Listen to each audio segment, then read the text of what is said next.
বিশ্বনবী সাহাবাদেরকে জান্নাতের পাগল বানিয়েছেন। বদরের ময়দানে এই পাশে কোরাইশ, এই পাশে মুসলমানেরা, বিশ্বনবী জ্বালাময়ী ভাষণ দিলেন, বললেন কুমু ইলা জান্নাতিন আরদুহাস সামাওয়াতি ওয়াল আরদ উইদ্দাত লিল মুত্তাকিন।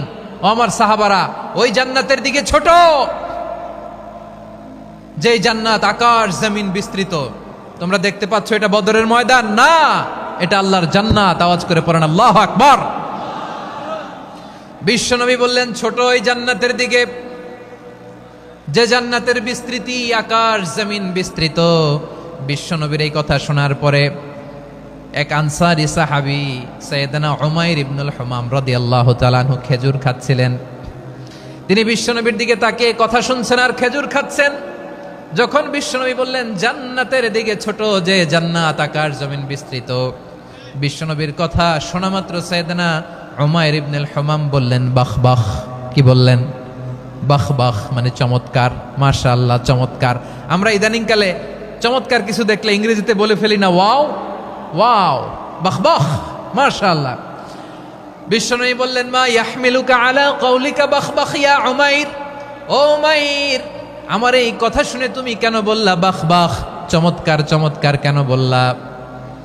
সাইয়েদনা উমাইর ইবনে হুমাম রাদিয়াল্লাহু তাআলা আনহু বললেন ইয়া রাসূলুল্লাহ, আপনার এই কথা শুনে আমি বড্ড খুশি হয়েছি, আর আমি প্রত্যাশা করছি আমি যদি ওই জান্নাতের মালিক হতে পারি তাহলে কতই না ভালো হতো। সুবহানাল্লাহ বলেন। বিশ্বনবী বললেন ছোট এই জান্নাতের দিকে, যে জান্নাত আকাশ জমিন বিস্তৃত।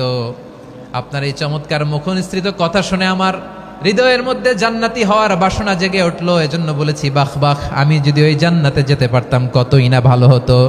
উমাইরের কথা শুনে বিশ্বনবী বললেন ঠিক আছে উমাইর, জান্নাতে ঢোকার জন্য, এই জান্নাতের অধিবাসী হওয়ার জন্য যেহেতু তোমার এত আকাঙ্ক্ষা, আমি বলে দিলাম আনতা মিন আহলিহা, তুমি আল্লাহর ওই জান্নাতের অধিবাসী হবা। যাও উমাইর, তুমি ওই জান্নাতের অধিবাসী, ওই জান্নাতে তুমি ঢুকবা, তুমি জান্নাতি। তার মানে সহজ কথায় তুমি জান্নাতি। সুবহানাল্লাহ বলেন। যখনই বিশ্বনবী বললেন জান্নাতি, সাইয়েদনা উমাইর রাদিয়াল্লাহু তাআলা আনহু খেজুর খাচ্ছিলেন আর মনে মনে ভাবে বিশ্বনবী যখন ওয়ারেন্টি দিয়েছে, বিশ্বনবী যখন গ্যারান্টি দিয়েছে আমি জান্নাতে যাব, তাহলে হাতে তো এখনো 3টা খেজুর বাকি। এই 3টা খেজুর যদি খাই তাহলে জান্নাতে ঢুকতে দেরি হয়ে যাবে। সুবহানাল্লাহ পড়েন। হাতে কয়টা খেজুর? 3টা খেজুর। বিশ্বনবী বললেন উমাইর আনতা মিন আহলিহা, তুমি ওই জান্নাতের অধিবাসী, তুমি জান্নাতি। উমাইর চিন্তা করলেন আমি জান্নাতি, নবীর মুখ দিয়ে যখন বেরোইছে ওই জান্নাতে তো আমার ঢুকতেই হবে, কিন্তু হাতে 3টা খেজুর খেয়ে যদি জেহাদের ময়দানে যায় তাহলে জান্নাতে যেতে তো দেরি হয়ে যাবে। এই চিন্তা আসা মাত্রই খেজুর 3টাকে তিনি ছুঁড়ে মারলেন, তলোয়ার বের করে আল্লাহু আকবার বলে বদরের ময়দানে ঝাঁপিয়ে পড়লেন। আল্লাহর শত্রুদেরকে কচুকাটা করে এক পর্যায়ে শাহাদাতের সুধা পেয়ে নিজেও জান্নাতি হয়ে গেলেন। পড়েন সুবহানাল্লাহ।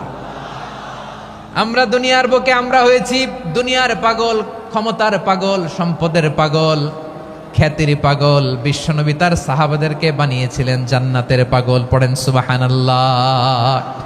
ওই জান্নাতে আমরা যেতে চাই কি চাই না? একা না সবাই মিলে? একা না সবাই? জান্নাতে একা আমি যাব না তো ভাই, তোমাকেও জান্নাতে দলে নিতে চাই। সবাই বলেন জান্নাতে একা আমি যাব না তো ভাই, তোমাকেও জান্নাতে দলে নিতে চাই। পড়েন আমিন। সিলেটের এই ঐতিহাসিক এমসি কলেজ ময়দানে আজ রাতে এই চমৎকার রজনীতে আমরা যেমনি একত্রিত হলাম, আল্লাহর জান্নাতুল ফেরদাউসের জন্য আমরা একত্রিত হতে পারি। আল্লাহ তুমি কবুল করো। সবাই আওয়াজ করে পড়েন আমিন।